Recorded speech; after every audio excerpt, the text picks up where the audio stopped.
J'ai trouvé le billet sur notre lit un mardi matin, posé sur la courte pointe Bordeaux que j'avais achetée à Niort il y a plus de 20 ans. Il n'était pas froissé. Il n'était pas griffonné dans la précipitation. Il était écrit d'une écriture nette, posée, presque soignée, comme une lettre d'affaires. Thierry avait toujours eu une belle écriture. Je l'avais trouvé élégant, cette écriture-là. Ce matin-là, cette même écriture m'a ouvert en deux. Je suis Agnès Valcourt. J'ai 76 ans.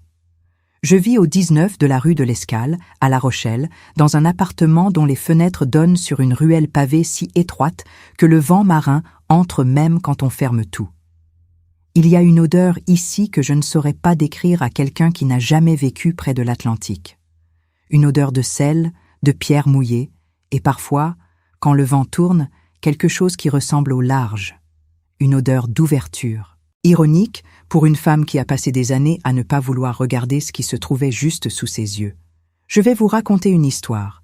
Ce n'est pas un reportage, ce n'est pas une dénonciation officielle. C'est l'histoire d'une femme qui pensait avoir trouvé la tranquillité sur le tard et qui a découvert qu'elle avait confondu la tranquillité avec le vide soigneusement entretenu. Je la raconte parce que je crois que d'autres femmes, d'autres mères, d'autres personnes qui ont aimé quelqu'un de difficile à lire, ont peut-être vécu quelque chose qui ressemble à ceci. Pas les mêmes faits. Mais le même matin où tout ce qu'on croyait savoir s'est mis à pencher d'un seul côté. Les noms et certains détails appartiennent à cette histoire. Les sentiments, eux, appartiennent à une vérité que beaucoup reconnaîtront. Ce billet. Laissez-moi vous parler de ce billet. Il était posé sur la courte pointe, pas sur la table de nuit, pas sur le bureau, pas sur le pas de la porte, sur notre lit, au centre, comme si Thierry avait voulu que je le voie en entrant dans la chambre, avant même que ma journée commence, avant même que j'aie bu mon café. Il avait calculé jusqu'à l'heure de ma découverte. J'aurais dû comprendre à cet instant que l'homme qui avait écrit ce billet n'était pas quelqu'un qui agissait sous le coup de la panique. C'était quelqu'un qui planifiait encore en partant. J'ai posé la main à plat sur le papier avant de le lire. Je ne sais pas pourquoi. Peut-être pour sentir s'il était encore chaud. Il était froid. Bien sûr qu'il était froid. Avant d'aller plus loin, je voudrais reprendre mon souffle un instant. Ce genre de souvenir ne remonte pas facilement. Si vous êtes encore là avec moi, faites-moi ce plaisir. Dites-moi d'où vous écoutez ce soir, ou ce matin, ou à quelle heure de la journée vous vous êtes assis pour entendre cette histoire. Quelle ville, quelle région. Je lis ces mots comme on lit des cartes postales, et chacune compte pour moi. Si cette histoire touche quelque chose en vous, laissez un j'aime. Et si vous n'êtes pas encore abonné, j'aurai de la reconnaissance pour vous. Il y a une nouvelle histoire ici chaque jour, et peut-être que celle de demain arrivera à quelqu'un au moment exact où il en aura besoin. Je reviens au mardi matin. Thierry Valcourt, mon mari depuis 9 ans. Je l'avais rencontré lors d'un repas organisé par une amie commune, Marthe, qui habitait alors rue du Port. C'était l'automne. Il y avait des tourteaux sur la table, du muscadet dans les verres, et une lumière de fin de saison qui faisait paraître la salle plus chaleureuse qu'elle n'était. Thierry était assis à l'autre bout de la table, discret, un peu en retrait, et il m'avait regardé d'une façon que j'avais trouvée attentive. Pas insistante. Attentive. Il y a une différence, et à 67 ans, j'étais convaincue de la connaître. J'avais été veuve pendant 6 ans à ce moment-là. Mon premier mari, Bertrand, était mort d'une crise cardiaque 1 mois avant notre départ à la retraite. Il avait 63 ans. On avait préparé des valises.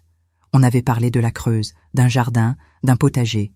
Et puis un matin, il n'y avait plus rien. Seulement moi, dans un appartement trop grand, avec des valises encore à moitié préparées dans l'entrée pendant 1 an parce que je ne savais pas quoi en faire. Pauline, ma fille, avait essayé de m'aider à traverser ce deuil. Elle était venue vivre avec moi pendant les 6 premiers mois. Elle avait fait la cuisine, répondu aux courriers, accompagné les démarches. Pauline a toujours été comme ça, solide en surface, discrète sur ses propres fractures. Elle est infirmière. Elle avait 25 ans quand son père est mort et elle s'est conduite avec une maturité qui m'inquiétait autant qu'elle me soutenait. Quand j'ai rencontré Thierry, Pauline avait 28 ans. Elle vivait seule dans un studio rue des Carmes, à 20 minutes à pied de chez moi. On se voyait le dimanche, on se téléphonait en semaine. Notre lien n'avait pas besoin de beaucoup de mots pour être solide. Je savais ce qu'elle voulait dire quand elle était silencieuse. Elle savait ce que je cachais quand je parlais trop. La première fois que Pauline a rencontré Thierry, elle m'a rappelé le soir même. Elle avait dit, avec cette façon qu'elle a de peser chaque mot, « Il écoute beaucoup. Les gens qui écoutent beaucoup sans jamais parler d'eux-mêmes, je ne sais pas, maman. Fais attention. » J'avais souri. J'avais pensé qu'elle était protectrice. J'avais pensé qu'elle avait peur de me voir souffrir encore. J'avais pensé toutes les mauvaises choses pour toutes les bonnes raisons.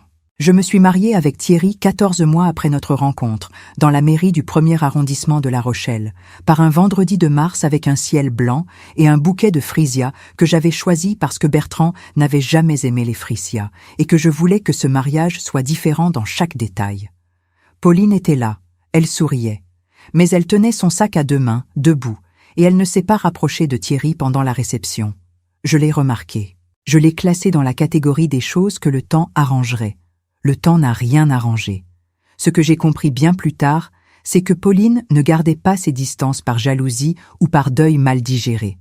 Elle gardait ses distances parce qu'elle sentait quelque chose que ni elle, ni moi n'avions les mots pour formuler.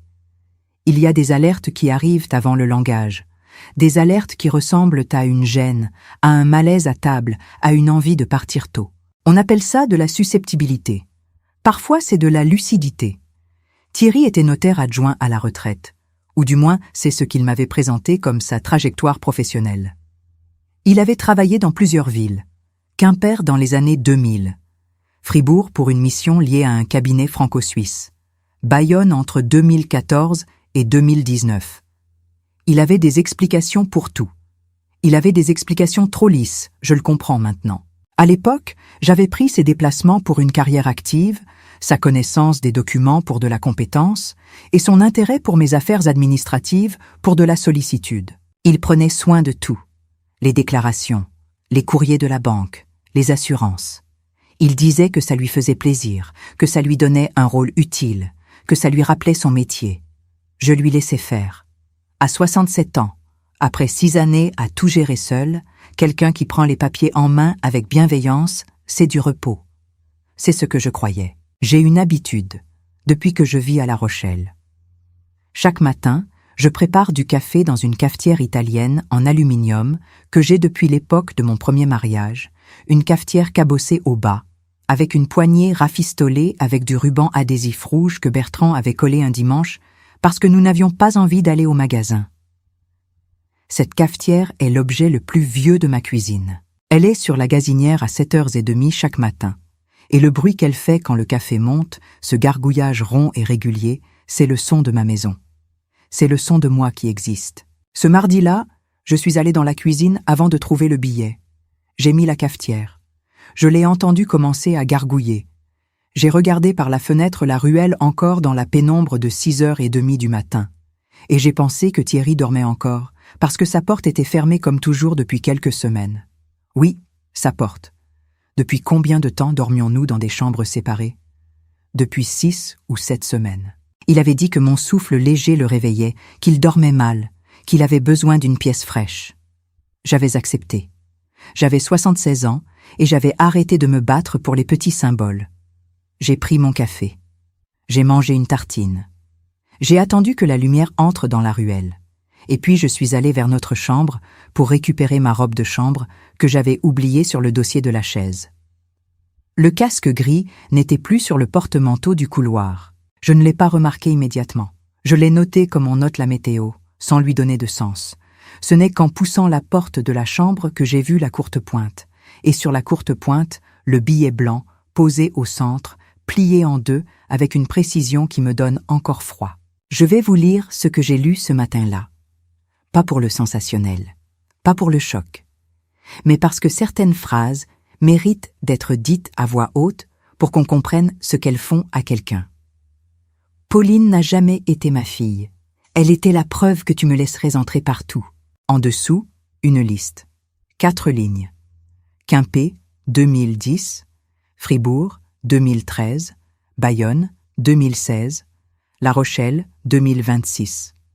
À côté de chaque ville, un seul mot. Veuve, confiance, document, héritage. Je me suis assise sur le bord du lit, Pas parce que j'avais décidé de m'asseoir, parce que mes jambes ne portaient plus rien. La cafetière gargouillait encore dans la cuisine. J'ai pensé à Pauline, à son visage ce dimanche-là, 3 semaines auparavant, quand elle était venue pour déjeuner et qu'elle avait regardé Thierry essuyer ses mains sur le torchon de cuisine avec une expression que j'avais interprétée comme de la froideur. Ce n'était pas de la froideur, c'était de la peur. J'aurais voulu vous dire que j'ai tout compris dans l'instant, que j'ai lu ce billet et que la clarté est arrivée comme une lumière. Ce n'est pas comme ça que la vérité fonctionne quand on a aimé quelqu'un. La vérité arrive par fragments. D'abord le billet, puis le silence de l'appartement, puis l'armoire entr'ouverte, la petite valise cabine disparue, le tiroir de la commode où il gardait ses montres, vide comme s'il n'avait jamais existé. J'ai compris que je ne cherchais pas les affaires d'un homme parti en voyage. Je cherchais les traces d'un homme qui s'était préparé à partir depuis longtemps. Avant de vous dire ce que j'ai fait ensuite, je veux que vous compreniez quelque chose sur la femme que j'étais avant ce matin-là. Je suis née à Rochefort, fille d'un militaire de la Marine nationale et d'une femme qui cousait les robes de mariée des filles du quartier sur une Singer posée dans l'entrée. Mon père était souvent absent. Ma mère était présente de tout son corps, mais absente d'une façon que les enfants sentent et n'arrivent pas à nommer. Elle donnait tout ce qui était tangible et gardait pour elle ce qui était intérieur. J'ai grandi avec cette architecture-là. Faire, taire, tenir. J'ai étudié la comptabilité à Poitiers. J'ai travaillé 32 ans pour un cabinet de gestion à La Rochelle. J'ai rencontré Bertrand à 23 ans lors d'une fête de collègues et je l'ai épousé 2 ans plus tard parce qu'il était l'homme le plus direct que j'avais jamais rencontré. Quand Bertrand aimait quelque chose, il le disait. Quand quelque chose l'ennuyait, il le disait aussi. Il n'y avait pas d'espace entre lui et ses mots. Pendant 40 ans de mariage, j'avais pris cette franchise pour acquis. Je ne savais pas encore que je finirais par confondre la discrétion calculée avec la retenue élégante. Pauline est née quand j'avais 42 ans. Grossesse tardive que les médecins avaient surveillée avec attention, mais qui s'était passée simplement. Elle est arrivée un matin de novembre sous une pluie fine, petite et rouge et furieuse, avec des poings serrés que l'infirmière avait trouvés prometteurs. Elle avait tenu sa promesse. Elle avait été une enfant déterminée, une adolescente silencieuse, une jeune femme solide. Elle avait choisi les soins infirmiers comme on choisit une vocation, pas comme on choisit une carrière. Elle avait ce regard que les soignants développent avec le temps, le regard de quelqu'un qui évalue en 1 seconde ce qu'une personne ne dit pas. Ce regard, elle l'avait posé sur Thierry lors de leur première rencontre, et ce qu'elle y avait vu, je ne l'avais pas voulu savoir. Je veux que vous réfléchissiez à cette phrase, parce qu'elle me coûte encore à dire. Ce que ma fille voyait, je ne l'avais pas voulu savoir. Il y a une différence entre ne pas voir et ne pas vouloir voir. La première est de l'ignorance. La seconde est un choix, même inconscient, même douloureux, même fait par amour de la tranquillité. J'avais 67 ans quand j'avais épousé Thierry. J'étais veuve depuis 6 ans. J'avais peur de la solitude, avec une peur que je n'aurais jamais admise à voix haute, parce que les femmes de ma génération, dans les familles de militaires rochefortaises, n'avouaient pas avoir peur. On tenait. On s'organisait. On remplissait le temps. Thierry avait rempli le temps avec une précision déconcertante. Je m'arrête un moment pour vous demander quelque chose. Si vous êtes encore avec moi, si cette histoire vous touche d'une façon ou d'une autre, est-ce que vous pourriez me dire dans les commentaires si vous avez déjà confondu la présence de quelqu'un avec la sécurité? Pas la même chose, n'est-ce pas? Mais parfois tellement difficile à distinguer quand on est fatigué de porter seul. Si vous comprenez ce que je veux dire, écrivez juste le mot « présence » dans les commentaires. Et si vous n'êtes pas encore abonné, abonnez-vous, parce que cette conversation, ce soir, elle compte. Revenons à Thierry. À qui il était vraiment, autant que je peux le reconstituer aujourd'hui. Thierry Valcourt avait 69 ans. Grand, légèrement voûté, avec des lunettes à monture fine et une façon de s'asseoir en croisant les jambes qui donnait une impression de patience. Il parlait peu de son enfance. Il avait une sœur quelque part dans le Var dont il ne mentionnait le nom qu'1 ou 2 fois l'an. Ses parents étaient morts. Ses amitiés étaient des connaissances, jamais des liens profonds. Je l'avais trouvé solitaire d'une façon qui me touchait. J'aurais dû le trouver étrange. Les gens qui n'ont pas d'histoire ancienne avec des gens qui les connaissent bien, ce n'est pas toujours de la discrétion. Parfois, c'est une architecture. Une façon de ne jamais laisser deux personnes se parler assez longtemps pour comparer leur version de l'homme qu'on leur a montré. Thierry avait ses habitudes dans notre appartement. Il arrivait dans la cuisine à 8 heures passées, jamais avant. Il prenait son café debout, près de la fenêtre, regardant la rue. Il lisait le journal papier, de la première à la dernière page, en pliant les sections avec une minutie que j'avais trouvée appliquée. Il faisait des mots croisés au stylo bille. Il ne raturait jamais. Il attendait d'être sûr avant d'écrire. Ça aussi, j'aurais dû y penser. Dans les premiers mois de notre vie commune, tout ce que Thierry faisait pour l'administratif avait l'air d'un service rendu. Il ouvrait le courrier avec moi, expliquait, suggérait, simplifiait. Quand j'ai décidé de changer d'assurance habitation, c'est lui qui a contacté le courtier, comparé les offres, préparé les documents. Je signais ce qu'il me présentait. Pas parce que j'étais naïve dans l'absolu. Parce que j'avais toute ma carrière fait confiance aux compétences des uns pour me concentrer sur les miennes et que je n'avais pas compris que cette compétence-là avait une intention que la bienveillance seule n'expliquait pas. Pauline avait commencé à s'éloigner de manière perceptible environ 2 ans après notre mariage. Je l'avais d'abord attribuée à sa charge de travail. Elle avait pris un poste en réanimation à la clinique Saint-Louis, horaire décalé, garde de nuit, fatigue accumulée. Quand elle annulait un déjeuner, je trouvais une raison professionnelle à mettre dessus. Quand elle répondait moins au téléphone, je pensais au sommeil de récupération post-garde. Quand elle venait le dimanche et mangeait peu, je pensais à l'appétit chamboulé des nuits inversées. Je ne pensais pas à Thierry. Je devrais m'arrêter sur ce point parce qu'il est éducatif d'une façon que je n'aurais pas envie d'adoucir. Quand une personne qu'on aime se retire progressivement, on cherche naturellement une explication qui ne remet pas en question notre propre jugement. C'est humain, c'est même un mécanisme de protection. Mais parfois ce mécanisme devient une cage. On protège notre tranquillité en ne posant pas la question qui dérangerait tout, et pendant ce temps, la personne qui s'éloigne se retrouve seule avec ce qu'elle sait et avec la conviction que personne ne voudra l'entendre. Pauline m'avait dit, une fois, 3 ans après mon remariage, « Maman, est-ce que tu as vérifié ce que Thierry a fait avec l'assurance vie de papa ?» Juste ça, formulé comme une question ordinaire entre 2 bouchées en regardant son assiette. J'avais dit que bien sûr tout allait bien, que Thierry s'en était occupé, que les papiers étaient rangés. Elle avait hoché la tête et n'avait pas insisté. Je ne lui avais pas demandé pourquoi elle posait cette question. Je n'avais pas voulu savoir. Voilà le mot. Pas voulu. Cette nuit-là, après avoir trouvé le billet, après avoir passé 2 heures assise sur le bord du lit sans bouger, j'ai pris mon téléphone et j'ai appelé Pauline. Il était 7h15 du matin. Elle a répondu à la 2e sonnerie, ce qui voulait dire qu'elle ne dormait pas non plus, ou qu'elle attendait cet appel depuis longtemps. Maman. Juste mon titre. Juste ce mot. Mais dans la façon dont elle l'a dit, il y avait quelque chose qui ressemblait à un soulagement et à une douleur en même temps.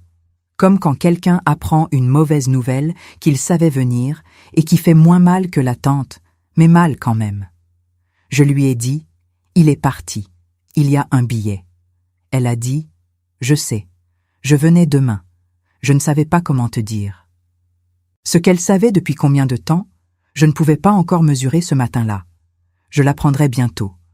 Je l'apprendrai avec la patience d'une mère qui comprend enfin pourquoi sa fille portait seule un poids qu'elle avait essayé plusieurs fois de partager avant de se décider à le porter en silence. Elle est arrivée 1 heure plus tard, dans son manteau de laine beige, les cheveux attachés vite, un sac sur l'épaule. Elle n'a pas sonné. Elle avait une clé. Elle est entrée et elle s'est arrêtée dans l'entrée un moment en regardant l'espace où le casque gris de Thierry n'était plus. Et j'ai vu quelque chose traverser son visage que je n'avais pas vu depuis longtemps. Quelque chose comme du soulagement. Le soulagement de quelqu'un qui a attendu que la chose redoutée arrive enfin pour qu'elle cesse d'être seulement une peur. On s'est assis dans la cuisine. J'ai remis la cafetière. Et Pauline m'a dit « Maman, je dois te montrer des documents. Ne m'arrête pas. Laisse-moi finir. » Ce qu'elle m'a montré ce matin-là, je vais vous le dire dans la suite. Mais je veux d'abord vous dire une chose que j'ai comprise depuis, une chose qui compte, une chose que j'aurais voulu entendre moi-même à 67 ans, avant ce mariage, avant ces 9 années. Quelqu'un qui ne parle jamais de ses erreurs passées, qui n'a pas d'amis anciens, qui connaît trop bien les documents sans jamais expliquer d'où vient cette connaissance, qui propose son aide administrative avant qu'on la demande, et dont le passé est fait de villes différentes et de raisons toujours lisses. Ce n'est pas de la modestie, ce n'est pas de la discrétion. C'est peut-être un système. Et les systèmes, contrairement aux coïncidences, laissent des traces si on les cherche au bon endroit. Je ne l'avais pas cherché. Pauline l'avait trouvé parce que sa formation soignante lui avait appris une chose que je n'avais jamais vraiment intégrée. Quand quelque chose ne va pas dans un organisme, on regarde ce qui a changé, pas ce qui semble aller bien. Elle avait regardé les changements. Elle avait gardé ses notes. Elle avait attendu de ne plus pouvoir se taire. Avant de continuer, je veux m'arrêter ici. Parce que ce que je vous dis, là dépasse mon histoire. Il y a peut-être quelqu'un qui écoute ce soir et qui reconnaît quelque chose dans ce que je décris. Pas forcément la même situation, pas forcément le même type de tromperie, mais cette sensation d'avoir préféré une explication confortable à une question inconfortable.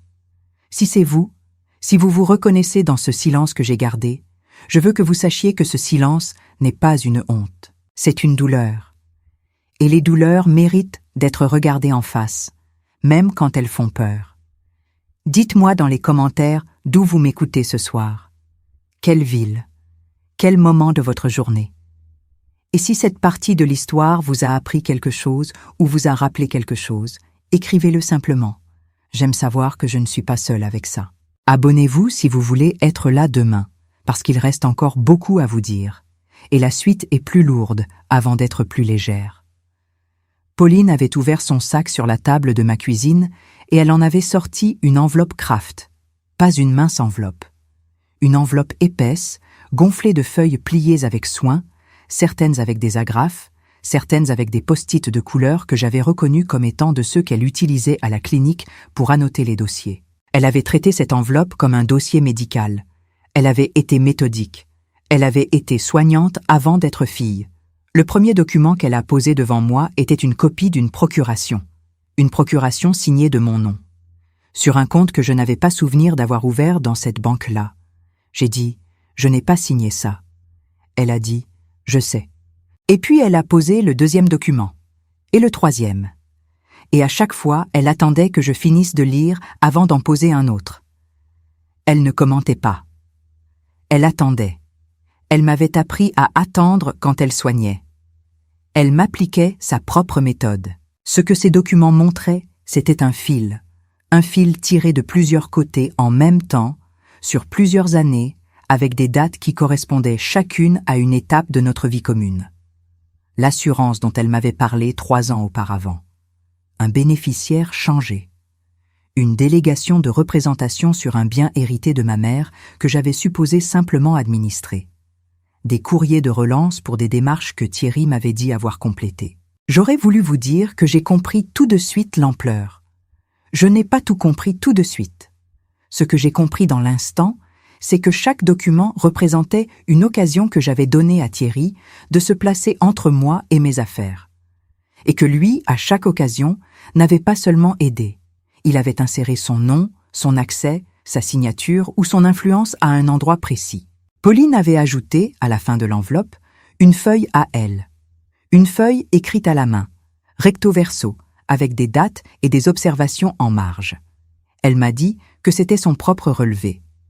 Qu'elle avait commencé à noter des choses 2 ans après notre mariage, sans vraiment savoir encore ce qu'elle cherchait. Qu'elle avait simplement noté ce qui lui semblait ne pas aller. Un commentaire de Thierry sur son bail. Une question sur son contrat de travail qu'elle avait trouvé déplacé. Une demande, sous couvert de curiosité familiale, de savoir si elle avait fait un testament. Une demande de testament, à 29 ans, à une femme en pleine santé, par un beau-père qu'elle ne connaissait que depuis 1 an. Elle avait classé ça dans la catégorie des choses qui font froncer les sourcils mais ne semblent pas encore alarmer. Elle en avait parlé à une collègue. Sa collègue lui avait dit que certaines personnes étaient très prévoyantes. Pauline avait accepté cette explication parce qu'elle n'en avait pas de meilleure. Et puis elle avait continué à noter. Parce que les soignants notent. C'est à ce moment de la matinée que j'ai pleuré pour la première fois. Pas sur Thierry. Sur ma fille.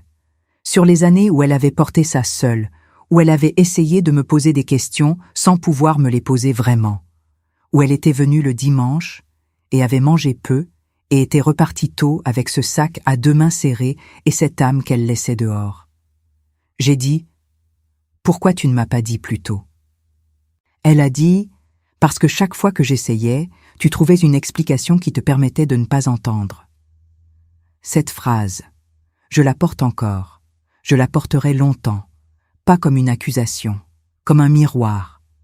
Ma fille ne m'avait pas reproché de ne pas avoir entendu. Elle m'avait simplement montré qu'elle avait essayé, et que la façon dont je n'avais pas entendu n'était pas de la surdité. C'était du choix. C'est cela que j'aurais voulu comprendre plus tôt. Quand une personne qu'on aime revient plusieurs fois sur la même inquiétude avec des mots différents, ce n'est pas de l'acharnement. C'est une tentative de trouver l'entrée dans un mur qu'on ne veut pas admettre avoir construit. Et si la porte ne s'ouvre pas, la personne finit par porter seule ce qu'elle avait voulu partager. Et ce poids solitaire finit par ressembler à de l'éloignement. Et on croit que la relation se fissure. Alors qu'en réalité, c'est notre silence qui a construit la fissure depuis le début. J'avais une cafetière cabossée sur ma gazinière. Une cafetière qui avait appartenu à un homme direct, honnête, incapable de mentir, même pour se protéger. Et j'étais assise en face de ma fille qui avait essayé de me protéger pendant des années avec les outils de sa formation soignante, dans le silence que j'avais contribué à creuser. La cafetière s'est mise à gargouiller une 3e fois ce matin-là. Le café était trop fort. Je l'ai bu quand même. Il y a une chose que personne ne vous dit sur le moment où une vérité longtemps évitée arrive enfin dans la pièce. On croit que le soulagement vient d'abord. Il ne vient pas d'abord. D'abord vient une espèce de vertige, comme si le sol sous vos pieds avait changé de texture sans prévenir. On marche depuis des années sur ce qu'on croyait être du carrelage solide, et on découvre que c'était du papier tendu sur du vide. Le vertige, c'est la distance entre l'équilibre qu'on croyait avoir et le sol réel. Ce matin-là, dans ma cuisine de la rue de l'Escale, j'ai bu du café trop fort et j'ai regardé ma fille de 34 ans poser document après document sur ma table en toile cirée bleue que j'avais achetée au marché de la place du marché il y a 7 ans, et j'ai compris que la vérité n'arrivait pas comme une révélation. Elle arrivait comme une accumulation. Une accumulation de petites choses qui auraient dû m'alerter et que j'avais, l'une après l'autre, rangées dans des tiroirs de mon esprit que je n'avais pas envie d'ouvrir. Pauline avait gardé sa voix de soignante tout au long de cette matinée. Calme, précise, avec des pauses calculées pour me laisser absorber avant de continuer. Elle avait fait cela avec des familles dans des couloirs d'hôpital. Elle le faisait maintenant avec sa mère dans une cuisine qui sentait le café brûlé et la pierre froide de l'hiver rochelais. Je l'aimais tellement ce matin-là que ça me faisait physiquement mal quelque part sous les côtes. Le dernier document qu'elle a sorti de son enveloppe était différent des autres. Ce n'était pas une copie de procuration, ni un relevé de compte. C'était une feuille blanche, A4, pliée en 4, avec son écriture à elle, serrée et inclinée légèrement vers la droite, comme elle écrit depuis l'enfance. Elle a dit « Maman, avant que tu lises ça, je dois te dire quelque chose moi-même, quelque chose qui me concerne. » J'ai posé mon café. Elle a dit « Je suis enceinte. » Je suis restée silencieuse 1 seconde, 2 secondes, 3. Elle a continué parce qu'elle avait préparé ce qu'elle allait dire et qu'elle ne voulait pas que mon silence l'arrête. Je suis enceinte de 21 semaines. C'est voulu. Je suis seule. Et Thierry le savait depuis le début parce que j'ai fait l'erreur de lui dire lors d'un dîner où je croyais encore que votre mariage était ce qu'il semblait être. Elle avait les mains à plat sur la table, les jointures légèrement blanches. Dès qu'il l'a su, il a changé. Il a commencé à parler de famille, de continuité, d'avenir commun. Des mots qui, dans sa bouche, ne voulèrent pas dire ce qu'ils auraient dû vouloir dire. Il a essayé de me faire signer un document présenté comme une reconnaissance de filiation, comme si l'enfant que je porte avait besoin de son nom pour exister légalement dans cette famille. J'ai refusé. Il a insisté. J'ai refusé encore. Et là, il a laissé entendre que certaines des démarches administratives qu'il avait faites pour toi n'étaient peut-être pas aussi régulières qu'elles paraissaient, et que si je voulais que ta situation reste protégée, il valait mieux que je sois raisonnable. J'ai entendu ce mot, raisonnable, utilisé comme une pression, comme un couvercle posé sur une casserole qui bout. Il t'a menacé, j'ai dit. Elle n'a pas dit oui immédiatement. Elle a dit « Il a créé un contexte dans lequel refuser avait un prix ». C'est différent d'une menace directe. C'est plus difficile à nommer et c'est pour ça que c'est efficace. Ma fille, soignante, infirmière en réanimation, formée à lire les signes vitaux des gens qui ne peuvent plus parler. Et même elle avait mis des mois à trouver les mots pour nommer ce que Thierry faisait. Parce que Thierry ne faisait rien qui se voyait. Il plaçait des situations, il organisait des contextes, il ne poussait pas. Il inclinait le terrain jusqu'à ce que vous glissiez tout seul dans la direction qu'il avait prévue. Je me suis levée de ma chaise. Pas parce que j'avais quelque chose à faire, parce que rester assise était devenu impossible. Je suis allée à la fenêtre. La ruelle était maintenant éclairée par la lumière blanche du matin de novembre, et une voisine que je connais de vue, Madame Bontemps, traversait avec ses 2 sacs de course en regardant le sol, emmitouflée dans un manteau vert bouteille. La vie ordinaire de la rue, complètement indifférente à ce qui se passait dans ma cuisine. Je veux m'arrêter ici un moment. Pas pour souffler, même si j'en aurais besoin. Mais parce que ce que Pauline venait de me décrire est quelque chose que je veux que vous entendiez clairement, parce que ça peut arriver dans des formes différentes, dans des familles différentes, et qu'il y a des chances que quelqu'un qui écoute ce soir reconnaisse cette mécanique. La pression qui ne dit pas son nom. La menace enveloppée dans une suggestion, le contexte organisé de façon à ce que la résistance semble coûteuse. Ce n'est pas toujours bruyant, ce n'est pas toujours visible. Parfois ça ressemble à une conversation calme dans une cuisine bien rangée. Et c'est justement pour ça que c'est difficile à saisir, à prouver, à expliquer à quelqu'un qui n'était pas dans la pièce. Si vous comprenez ce que je veux dire, si cette description vous rappelle quelque chose que vous avez vécu ou que vous observez autour de vous, écrivez dans les commentaires le mot « contexte ». Juste ce mot. Et si vous êtes encore avec moi, si vous n'avez pas encore appuyé sur ce bouton d'abonnement, maintenant serait le bon moment. Il y a une histoire ici chaque jour, et chacune porte une leçon que j'aurais voulu entendre avant d'avoir besoin de l'apprendre. Revenons à ma cuisine. J'ai dit, depuis la fenêtre, sans me retourner, « Depuis quand il sait pour les documents ?» Pauline a dit, « Je crois depuis le début. » Je crois qu'il a cherché précisément ce type de situation. Une femme avec un patrimoine, une fille adulte en mesure de poser des questions, et suffisamment d'opacité administrative pour pouvoir se glisser dedans sans que ça se voie immédiatement. Je me suis retournée. « Tu veux dire que je n'ai pas été choisie par hasard ?» Elle a soutenu mon regard. « Maman, je veux dire que tu as été choisie avec méthode. » Cette phrase a fait quelque chose que je ne saurais pas bien décrire. Pas seulement de la douleur, quelque chose de plus froid que la douleur. Une sorte de désorientation dans le temps. Parce que si j'avais été choisie avec méthode, alors certains souvenirs que j'avais gardés précieusement, certains moments que j'avais pris pour de la tendresse réelle, demandaient maintenant à être revisités avec une lumière différente. Et je n'étais pas sûre d'avoir le courage de faire ce travail-là. J'ai repensé au repas chez Marthe, à la façon dont Thierry m'avait regardée depuis l'autre bout de la table. Attentive, j'avais dit. Attentive. Combien de fois dans ma vie avais-je confondu l'attention avec la surveillance? L'intérêt avec l'évaluation?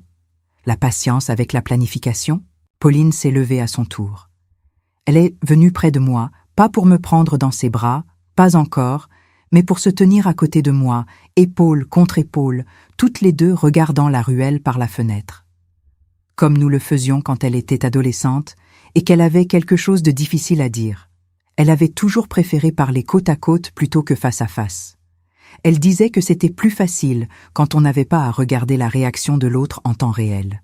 Je n'avais jamais compris d'où elle tenait ça. Ce matin-là, j'ai compris que c'était de moi. Elle a dit « Il y a autre chose que je dois te montrer, mais je voudrais qu'on aille d'abord chez le médecin, pour moi, parce que je n'ai pas dormi depuis 3 nuits et que je dois m'assurer que tout va bien. » Je l'ai regardée. 21 semaines, seule, avec un poids qu'elle portait depuis des mois. J'ai dit « On y va maintenant ». Je me souviens de chaque détail du trajet jusqu'à la clinique. J'avais pris le sac de Pauline parce que je voulais lui alléger quelque chose, même symboliquement. Nous avons marché dans des rues encore humides de la nuit, avec ce froid sec et salé de La Rochelle en novembre qui entre dans les poumons et réveille. Il n'y avait presque personne dehors. Le boulanger du coin de la rue Verdière levait son rideau métallique avec un bruit de tonnerre miniature. Un vélo passait. Un chien tirait sur sa laisse. Le monde continuait à être le monde. Et moi, je marchais à côté de ma fille, en portant son sac et en essayant de comprendre comment 9 années de vie commune pouvaient tenir dans un billet de quelques lignes posé sur une courte pointe Bordeaux. À la clinique, j'ai attendu dans une salle aux chaises oranges pendant que Pauline était avec une sage-femme. J'avais pris un magazine que je n'ai pas ouvert. J'avais regardé mes mains, ces mains qui avaient signé des documents, ces mains qui avaient préparé des cafés, ces mains qui avaient fait les courses, trié le courrier, cuisiné des dimanches entiers, ces mains qui n'avaient pas cherché ce qu'elles auraient dû chercher parce que tenir le stylo qu'on vous tend est plus simple que demander d'abord ce que vous signez. J'avais fait confiance à la compétence de Thierry parce que j'avais arrêté d'exercer la mienne dans ce domaine-là. 32 ans de comptabilité. 32 ans à lire des documents, à repérer les incohérences, à demander les justifications. Et j'avais abdiqué cette compétence au profit d'un homme qui me l'avait gentiment prise des mains avec un sourire patient. Pas parce que j'étais devenu moins capable, parce que j'avais confondu le repos avec l'abandon de la vigilance. C'est une des choses que j'ai apprises ce matin-là, et que je veux que vous entendiez si vous êtes une femme d'un certain âge qui délègue tout ce qui est administratif à quelqu'un sans jamais vérifier. Déléguer n'est pas un problème. Déléguer sans jamais regarder, sans jamais poser de questions, sans jamais conserver une copie, sans jamais avoir accès direct à vos propres affaires, ça, c'est un risque. Pas parce que tout le monde est Thierry, mais parce que l'autonomie sur ses propres documents, c'est une forme de dignité. Et la dignité, ça se protège. Quand Pauline est ressortie, elle avait les yeux moins serrés. La sage-femme lui avait dit que tout allait bien, que le bébé était bien placé, que son stress des dernières semaines avait laissé des traces sur son sommeil, mais pas sur sa grossesse. Elle m'a dit que la sage-femme était jeune, directe, et lui avait demandé si elle avait du soutien autour d'elle. Pauline lui avait répondu « J'ai ma mère ». 3 mots. J'avais une boule dans la gorge de la taille d'une prune. On a pris un café dans le bar en bas de la clinique. Un café allongé pour moi, une tisane pour elle. Et c'est là, sur une petite table ronde en métal, avec une tasse fêlée du côté que la serveuse ne voyait pas, que Pauline m'a dit ce qu'il restait à dire. Elle avait contacté, 3 mois auparavant, une association d'aide aux victimes de fraude patrimoniale. Elle avait décrit la situation, présenté des copies de documents, et un conseiller juridique bénévole de l'association l'avait aidé à comprendre ce qu'elle regardait. Ce conseiller lui avait confirmé que plusieurs des documents qu'elle avait trouvés présentaient des irrégularités, que certaines signatures méritaient expertise graphologique et que la situation décrite ressemblait à un schéma qu'il connaissait. Un schéma organisé. Pas une improvisation. Ce conseiller lui avait aussi dit quelque chose qu'elle m'a répété mot pour mot. Ce type de cas est difficile à poursuivre parce que les actes sont graduels, souvent sur la limite légale, et que la personne qui les subit a généralement un lien affectif avec l'auteur. Le fait de documenter régulièrement, comme vous l'avez fait, est ce qui rend une démarche possible. Ma fille avait documenté, pendant des années, seule, sans me le dire, pour ne pas me blesser avant d'avoir quelque chose de concret à montrer. Elle avait fait ce que les professionnels recommandent et que personne n'enseigne dans les familles. Noter, dater, conserver. J'ai repensé à une phrase que ma mère disait parfois, dans la cuisine de Rochefort, en cousant ses robes de mariée. Les choses qu'on ne regarde pas ne disparaissent pas. Elles attendent. Ma mère avait raison, comme souvent les mères rochefortaises qui cousent en silence. La tasse fêlée était froide entre mes paumes. Dehors, La Rochelle passait ses matins ordinaires. Et moi, j'assimilais le fait que ma fille avait été plus courageuse que moi pendant des années, et qu'elle avait attendu d'avoir les armes pour parler plutôt que de parler les mains vides et risquer de ne pas être crue. Je veux que vous vous arrêtiez sur ça, vous qui écoutez. Le courage de documenter avant de parler. La décision de ne pas agir sous le coup de l'émotion seule. La patience de construire une vérité démontrable plutôt qu'une vérité ressentie. Ce n'est pas de la faiblesse, c'est de la stratégie. Et dans les situations où la personne à qui on parle a intérêt à ne pas vous croire, la stratégie protège mieux que l'éclat. Dites-moi dans les commentaires d'où vous m'écoutez en ce moment. Et dites-moi si quelqu'un dans votre entourage vous a déjà dit de documenter quelque chose, et si vous l'avez fait. Écrivez juste oui ou non. Je lis chaque commentaire. Abonnez-vous si vous n'êtes pas encore là, parce que la suite de cette histoire, c'est là qu'on comprend vraiment comment une femme de 76 ans s'est retrouvée à devoir tout reprendre depuis le début et ce qu'elle a choisi de faire avec ça. Quand nous sommes rentrés à l'appartement ce matin-là, j'ai fait une chose que je n'avais pas planifiée. Je suis allé dans la chambre. J'ai repris le billet de Thierry. Je l'ai lu une deuxième fois, lentement, mot par mot. Cette fois, sans que mes jambes se dérobent. Et j'ai ouvert le tiroir de ma table de nuit, celui où je garde les choses qui m'appartiennent vraiment, les photos de Bertrand, le carnet de notes de ma mère, les lettres de Pauline enfant, et j'ai glissé le billet dedans. Pas pour le garder comme un souvenir, pour ne pas le perdre comme une preuve.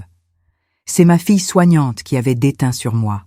On documente, on conserve, on ne laisse pas la colère décider de ce qu'on garde et de ce qu'on brûle. Pauline s'était installée dans le salon. Elle avait ouvert son téléphone et rappelé le conseiller de l'association.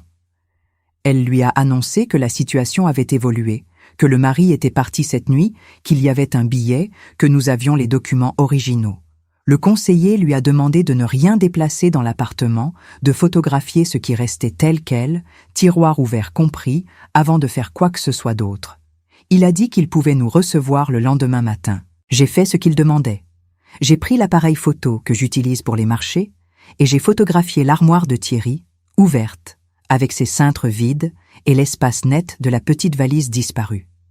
J'ai photographié son bureau, les tiroirs rangés d'une façon qui voulait dire qu'il les avait vidés soigneusement avant de partir. J'ai photographié la courte pointe Bordeaux, encore défroissée à l'endroit où le billet avait reposé. Et j'ai photographié la cafetière cabossée sur la gazinière, parce que c'était l'objet le plus honnête de cette cuisine et que l'honnêteté méritait d'être documentée elle aussi. Cette nuit-là, Pauline a dormi dans la chambre d'amis. Je l'ai entendue s'endormir avant moi, la respiration qui s'alourdit, les ressorts du sommier qui ne bougent plus. Et j'ai pensé que ma fille dormait sous mon toit pour la première fois depuis des années, avec un enfant qu'elle portait seule et des documents dans un sac qui représentaient des années de silence courageux, et que si j'avais été capable d'entendre plus tôt ce qu'elle essayait de me dire, peut-être qu'elle n'aurait pas eu à porter tout ça aussi longtemps dans une enveloppe Kraft qu'elle trimballait dans son sac de soignante. Je n'ai pas dormi avant 3 heures du matin. Mais ce n'était pas le genre d'insomnie qui ronge. C'était le genre d'insomnie qui pense. Et penser, même quand ça fait mal, vaut mieux que le silence du vide. Le lendemain matin, j'ai préparé 2 cafés et des tartines. Pauline mangeait vraiment ce matin-là, plus que les dimanches précédents, et j'ai compris que son appétit de ces derniers mois n'avait pas été capricieux. Il avait été coupé par quelque chose que je portais comme un signe de mauvaise humeur passagère et qui était en réalité le symptôme d'une femme qui retient tout depuis trop longtemps. Nous sommes allés à pied jusqu'à l'association. C'était à 8 minutes de chez moi, rue de la Désirée, dans un immeuble sobre avec une plaque discrète à côté de la sonnette. Je n'avais jamais remarqué cette plaque. 9 ans à habiter ce quartier et je ne savais pas que cette porte existait. C'est souvent comme ça avec les ressources. Elles sont là. On ne les voit pas tant qu'on n'a pas besoin de les chercher. Le conseiller s'appelait Monsieur Chabrier. 50 ans environ, une veste en velours côtelé marron, des lunettes à monture ronde, des mains qui reposaient bien à plat sur son bureau quand il ne s'en servait pas. Il nous avait fait asseoir dans 2 fauteuils, disposés en angle, pas face à lui, comme pour signaler que nous n'étions pas en interrogatoire, mais en conversation. Pauline avait posé son enveloppe devant lui. Il l'avait ouverte, sans se presser, et avait regardé chaque document avec cette attention particulière des gens habitués à lire des choses entre les lignes. Après une 20aine de minutes, il avait relevé la tête et dit « Ce que vous avez rassemblé est sérieux. Pas spectaculaire dans sa présentation, mais sérieux dans ce qu'il révèle. Vous avez fait exactement ce qu'il fallait faire. » Il avait dit cela à Pauline. Elle avait fermé les yeux 1 seconde. Un seul battement de paupières. Soulagement. Je me suis dit que ce battement de paupières représentait des années. Des années à ne pas savoir si ce qu'elle voyait était réel ou si elle projetait. Des années à noter en se demandant si elle devenait paranoïaque. Des années à protéger sa mère d'une vérité que sa mère n'était pas prête à entendre. Et puis un homme de 50 ans dans un fauteuil de velours côtelé avait dit 4 mots. Vous avez bien fait.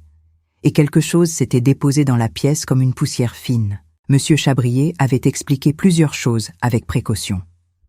Je vais vous en donner l'esprit, pas les détails techniques, parce que chaque situation est différente et que rien de ce que je dis ici ne remplace un conseil professionnel réel. Il avait dit que certains des documents présentaient des anomalies qui méritaient une expertise formelle.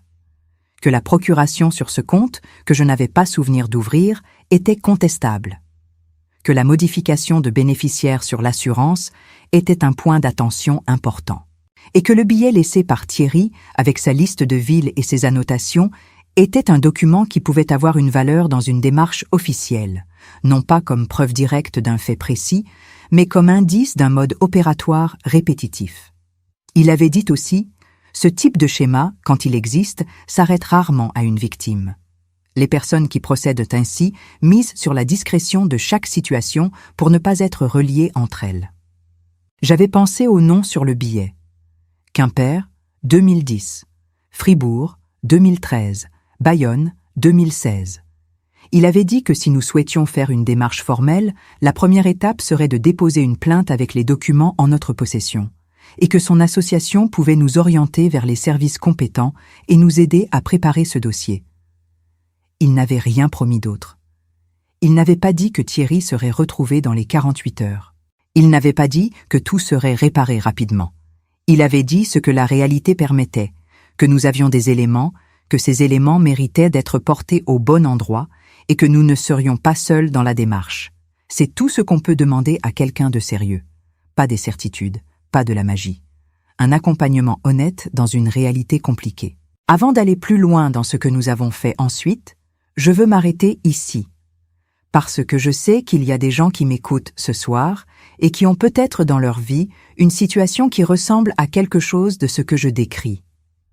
Pas forcément la même, pas forcément à cette échelle, mais une situation où ils ont l'impression de voir quelque chose que personne autour d'eux ne veut regarder, ou une situation où ils ont peur de parler parce qu'ils n'ont pas encore les mots ou les preuves pour que ça soit cru. Je vous dis ceci. Une histoire peut vous donner du courage, mais la vraie vie mérite un vrai soutien, de personnes de confiance et de professionnels qui connaissent votre contexte. Ce que Pauline a fait, noter patiemment, chercher le bon interlocuteur, construire un dossier avant d'agir, ça a changé ce qui était possible. Pas parce qu'elle était exceptionnelle, parce qu'elle avait été méthodique là où la peur aurait pu la pousser à être impulsive. Si cette partie de l'histoire vous touche, laissez un j'aime. Si vous voulez que je continue à raconter des histoires comme celle-ci, abonnez-vous. Il y en a une ici chaque jour. Et si vous avez quelqu'un dans votre vie qui porte une inquiétude seule depuis trop longtemps, partagez cette histoire avec lui. Parfois une histoire arrive au moment exact où quelqu'un en avait besoin. Les jours qui ont suivi ont eu la texture particulière des périodes de crise organisée. Les émotions étaient là, lourdes et réelles, mais il y avait trop à faire pour les laisser tout envahir. J'avais appris ça à la mort de Bertrand. Le deuil n'attend pas toujours que les démarches soient terminées, mais il fait parfois une place aux démarches, le temps qu'elles soient faites. Nous avons déposé une plainte au commissariat de la rue de l'Arsenal. Pauline m'accompagnait. Elle portait son sac avec les copies des documents. Je portais l'original du billet dans une pochette plastique transparente, comme M. Chabrier avait suggéré. La personne qui nous a reçus était une femme de 40 ans environ, les cheveux courts, une façon d'écouter qui montrait qu'elle avait entendu beaucoup d'histoires et qu'elle avait arrêté de se surprendre sans pour autant avoir arrêté d'écouter. Elle a pris notre déclaration. Elle a lu le billet. Elle s'est arrêtée un moment sur la liste des villes. Elle a dit, sans commentaire de trop, « Je vais transmettre ça ». Elle n'avait pas promis des résultats. Elle avait promis une transmission. C'était juste et honnête. En ressortant du commissariat, il y avait une lumière particulière sur les toits de La Rochelle. Ce blanc d'hiver qui fait ressembler le ciel à du papier buvard. Pauline avait glissé son bras sous le mien, pas par fragilité, par contact. Nous avons marché un moment sans parler. Quand elle a parlé, c'était pour dire « Maman, tu n'as pas à te sentir honteuse ». J'ai dit « Je sais ». C'était un mensonge poli. La honte était là. Elle ne disparaît pas parce qu'on comprend intellectuellement qu'elle est injuste. Elle reste assise dans la poitrine pendant un moment et on apprend à coexister avec elle le temps qu'elle parte d'elle-même. La honte que je portais n'était pas d'avoir aimé. L'amour n'est jamais honteux en lui-même. La honte était d'avoir protégé mon confort, de ne pas savoir au détriment du confort de ma fille qui savait et qui était seule avec ça.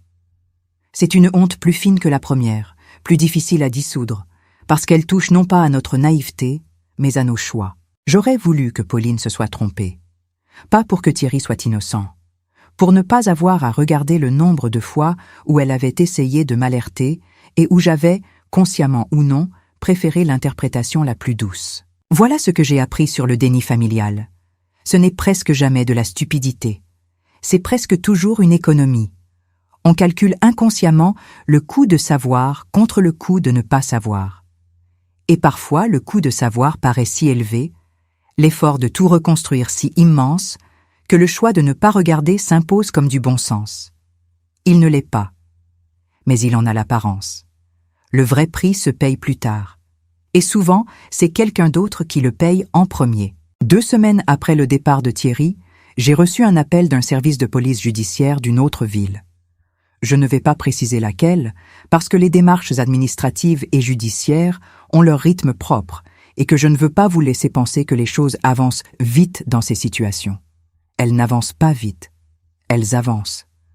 Ce n'est pas la même chose. Ce que je peux vous dire, c'est que le service qui appelait avait reçu notre signalement et que notre situation n'était pas isolée. Que d'autres démarches similaires avaient été initiées par d'autres personnes dans d'autres villes. Que l'association de M. Chabrier avait des contacts avec des structures similaires dans d'autres régions et que la liste des villes sur le billet de Thierry avait ouvert des pistes. L'enquêteur qui m'a appelé était précis et sobre. Il n'a rien promis. Il a posé des questions. Il a demandé des copies supplémentaires que nous lui avons envoyées par courrier recommandé. Il a remercié. Il a raccroché. Ce type d'appel ne ressemble pas à ce qu'on voit dans les films. Il n'y a pas de musique, pas de révélation dramatique, pas de sentiment immédiat de justice.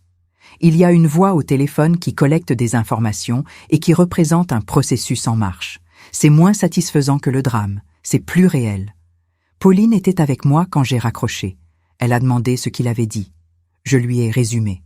Elle a hoché la tête, puis elle a dit « C'est bien, ça avance ». 2 mots. Ça avance. Pas « c'est résolu ». Pas « c'est fini ». Pas « on a gagné ». Ça avance. La sagesse d'une soignante qui sait que la guérison n'est pas un événement, c'est un processus. Le travail de démêlage administratif a pris du temps. Monsieur Chabrier nous avait orientés vers un notaire indépendant qui avait accepté d'examiner les documents concernant le patrimoine hérité de ma mère. Ce que ce notaire a établi, avec prudence et méthode, c'est qu'une délégation de représentation avait été enregistrée d'une façon qui méritait d'être contestée, et que la procuration sur ce compte n'était pas opposable si la signature était expertisée et confirmée comme irrégulière. Ces démarches ne se font pas en 1 semaine, elles ne se font pas en 1 mois. Elles demandent de la patience, des courriers, des rendez-vous, des copies certifiées, des délais de réponse, des relances polies. Elles demandent de ne pas se décourager quand un dossier prend plus de temps que prévu. Elles demandent d'avoir autour de soi des gens compétents et honnêtes qui connaissent ces procédures mieux qu'on ne les connaît soi-même. Pendant ce temps-là, la vie continuait à côté. Pauline venait 2 ou 3 fois par semaine. Elle avait commencé à parler du bébé d'une façon différente, plus directe, plus concrète. Elle avait commencé à mentionner des prénoms.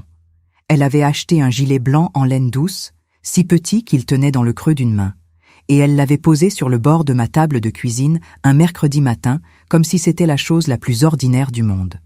Ce petit gilet blanc sur ma table de cuisine en toile cirée bleue. Je l'ai regardé longtemps après qu'elle soit partie ce jour-là. Quelque chose de nouveau dans un appartement que j'avais failli laisser se définir par ce qui en était parti. J'avais repris la cafetière chaque matin, le gargouillage à 7h30, la lumière blanche sur la ruelle. Mon café trop fort que j'aimais de cette façon depuis toujours et que j'avais bu moins fort pendant 9 ans parce que Thierry ne supportait pas l'amertume. Ce détail me revient et il me fait quelque chose, parce que c'est une métaphore involontaire et trop précise. J'avais adouci mon café pendant 9 ans pour quelqu'un qui avait, pendant ce temps, calculer comment me prendre ce qui m'appartenait. Je n'ai pas pleuré sur cette métaphore. J'ai ri. Un rire court et un peu amer, seul dans ma cuisine, avec la cafetière qui gargouillait et la ruelle qui s'éveillait dehors. Parfois, le rire est la seule réponse honnête à ce que la vie vous montre de lui-même. J'ai remis le café à sa force normale. 6 mois ont passé depuis ce mardi matin où j'ai trouvé le billet sur la courte pointe Bordeaux. Je vous dis 6 mois parce que je veux que vous compreniez que cette histoire ne se termine pas dans une semaine et que la guérison n'arrive pas avec les résultats des démarches. La guérison commence souvent avant.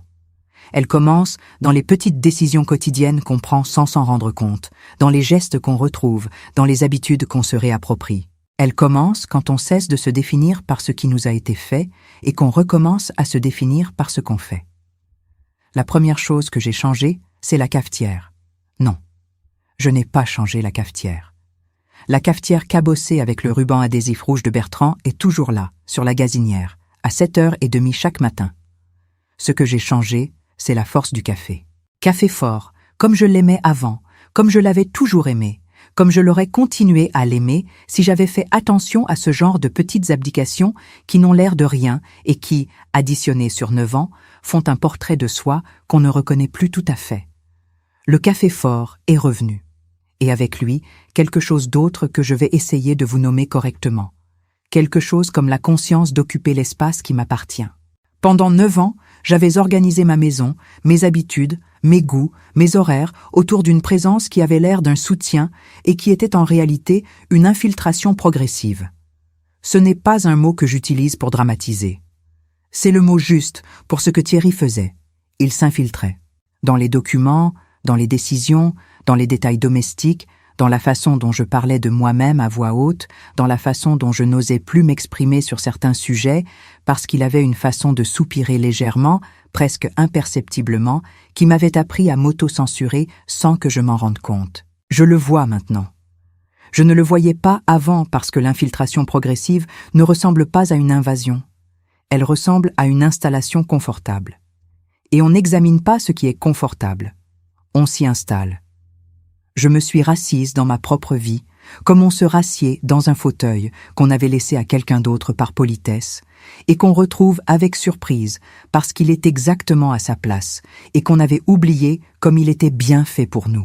Pauline a accouché un vendredi soir de mai, à 20h12, après un travail de 11 heures que j'ai passé dans le couloir de la maternité, avec un livre que je n'ai pas ouvert et une tisane que j'ai laissé refroidir.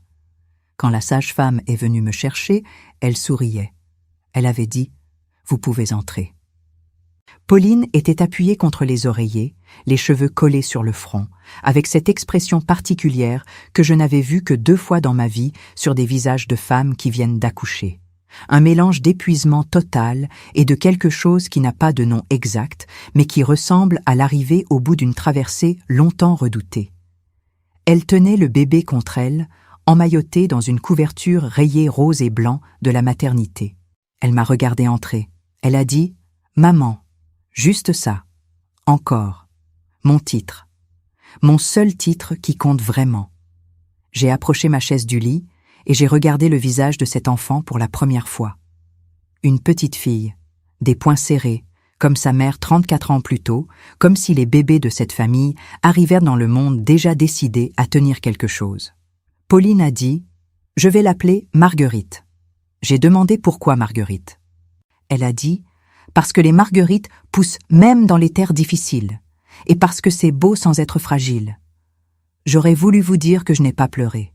Je vais vous dire la vérité. J'ai pleuré d'une façon que je n'avais pas pleuré depuis la mort de Bertrand, c'est-à-dire d'une façon qui vient des endroits profonds et qui ne demande pas la permission. Marguerite dormait. Pauline me regardait pleurer. Et dans cette chambre de maternité aux murs couleur crème, avec une fenêtre qui donnait sur un jardin intérieur où un cerisier commençait tout juste à faire ses feuilles de mai, quelque chose qui avait été cassé depuis 9 ans, ou peut-être depuis bien plus longtemps, s'est remis dans un alignement que je ne savais plus comment chercher. Je veux que vous sachiez, vous qui m'écoutez ce soir, que cette scène n'est pas la fin heureuse après la fin malheureuse. La vie ne fonctionne pas comme ça. Il y a encore des démarches en cours. Il y a encore des papiers à signer, des appels en attente de réponse, des conséquences financières que je suis en train de mesurer avec l'aide de gens compétents. Il y a encore des nuits où je me réveille à 3 heures du matin avec une question à laquelle je n'arrive pas à répondre. Il y a encore des moments où je repense à certains soirs de ces 9 années et où je cherche ce que j'aurais dû voir et n'ai pas voulu voir. Ce que cette scène est, c'est une preuve que la vie continue même après ce genre de matin. Que quelque chose de beau peut arriver dans la même année qu'une catastrophe. Que tenir n'est pas une métaphore. C'est un verbe concret qui se conjugue dans les détails quotidiens, dans le café fort du matin, dans les visites du mercredi, dans le gilet blanc sur la toile cirée bleue, dans les mains de Pauline sur un dossier qu'elle avait eu le courage de construire seule. Avant de vous dire ce que j'ai appris de tout ça, laissez-moi vous demander quelque chose. Si vous êtes encore là avec moi à cette heure-ci, si vous avez écouté depuis le début ou si vous avez commencé quelque part au milieu et que vous avez continué quand même, dites-moi d'où vous m'écoutez ce soir. Quelle ville, quelle heure, quel moment de votre vie. J'aime savoir que cette voix qui parle dans votre cuisine ou dans vos écouteurs ou dans votre voiture sur la route du retour trouve quelqu'un quelque part qui écoute vraiment. Si cette histoire vous a touché, laissez un « j'aime ». Ce geste simple dit à cette chaîne que ce type de contenu mérite d'exister, et ça m'aide à continuer. Abonnez-vous si vous ne l'avez pas encore fait, parce qu'il y a une histoire ici chaque jour, et chacune porte en elle quelque chose d'utile, d'humain, de vrai dans sa façon de raconter. Voilà ce que j'ai appris. J'ai appris que la confiance n'est pas un défaut. La confiance est une capacité humaine fondamentale sans laquelle aucune relation, aucune famille, aucune vie commune n'est possible. Le problème n'est pas d'avoir confiance. Le problème est de laisser la confiance remplacer l'attention. Ce ne sont pas la même chose, et j'aurais voulu que quelqu'un me le dise plus tôt avec ces mots-là. On peut aimer quelqu'un et continuer à vérifier ses propres documents. On peut faire confiance à quelqu'un et conserver une copie de ce qu'on signe. On peut vivre avec quelqu'un et garder un accès direct à ses propres affaires. Ce n'est pas de la méfiance, c'est de l'autonomie. Et l'autonomie, même dans les relations les plus aimantes, c'est ce qui garantit que si un jour quelque chose change, on n'est pas entièrement démuni. J'ai appris que le silence d'une personne qu'on aime mérite toujours une question douce. Pas un interrogatoire, pas une confrontation. Une question douce, posée avec de la place pour la réponse et avec la vraie disposition à entendre quelque chose d'inconfortable si c'est ce qui arrive. Pauline avait essayé de me parler plusieurs fois. Elle avait utilisé des formulations différentes, des moments différents, des angles différents. Et moi j'avais à chaque fois trouvé une réponse qui lui permettait de rester dans le cadre que j'avais construit. J'aurais voulu être moins économe de ma propre tranquillité et plus généreuse de mon attention. J'ai appris que les personnes âgées ne sont pas des cibles par hasard. Elles sont des cibles parce qu'on leur a appris, à elles et à leur entourage, que vieillir signifie déléguer, que demander de l'aide signifie abandonner la gestion, que l'âge autorise les autres à prendre des décisions à leur place avec bienveillance. Cette bienveillance réelle ou feinte crée un espace dans lequel une personne mal intentionnée peut s'installer avec une facilité déconcertante. La vigilance ne s'arrête pas avec l'âge, elle se redéfinit. Elle passe de la gestion solitaire à la gestion accompagnée, mais accompagnée ne veut pas dire abandonner. J'ai appris que documenter n'est pas de la paranoïa, c'est de la mémoire organisée.